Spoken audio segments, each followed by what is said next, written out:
کچھ ماہ قبل کی بات ہے کہ ایک محبت و عقیدت کے رشتے میں بندھے ایک صاحب ملنے آئے اور بولے، مفتی صاحب میرا کاروبار بہت عمدہ تھا، میں لاکھوں کماتا تھا، گاڑی تھی، گھر تھا، بہترین زندگی تھی۔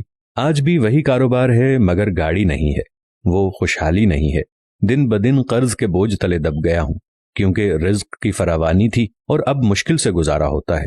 سنا ہے آپ روحانی علاج کرتے ہیں، چیک کیجئے کوئی جادو ٹونا، بندش و نظر بد نہ ہو، کاٹ کیجئے، تعویذ دیجئے، وظیفہ دیجئے تاکہ پھر سے وہی خوشحالی پر مبنی حالات لوٹ آئیں، میں بہت پریشان ہوں۔ یہ کہتے ہوئے وہ صاحب رو پڑے۔ میں نے ان سے کہا، پریشان نہ ہوں، میں آپ کے گھر کے برتنوں پر دم کر دوں گا، خوشحالی لوٹ آئے گی۔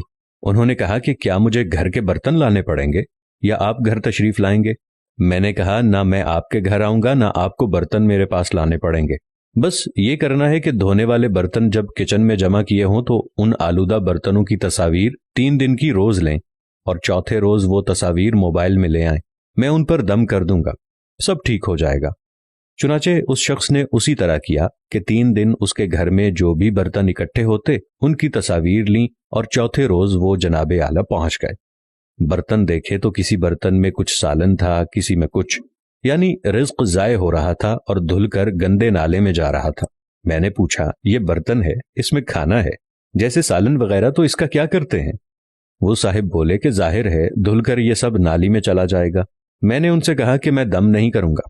انہوں نے وجہ پوچھی تو قصہ مختصر میں نے کہا، آج کے بعد بچا ہوا کھانا اس طرح برتن دھل کر گندے نالے یا کوڑے میں نہیں پھینکنا، بلکہ برتن اچھی طرح کھانا کھاتے ہوئے صاف کرنے ہیں، اتنا ڈالیں جتنا کھانا کھانا ہے، اور بچ جانے والا کھانا کسی غریب کو یا چھت پر جانوروں کو کھلا دیں۔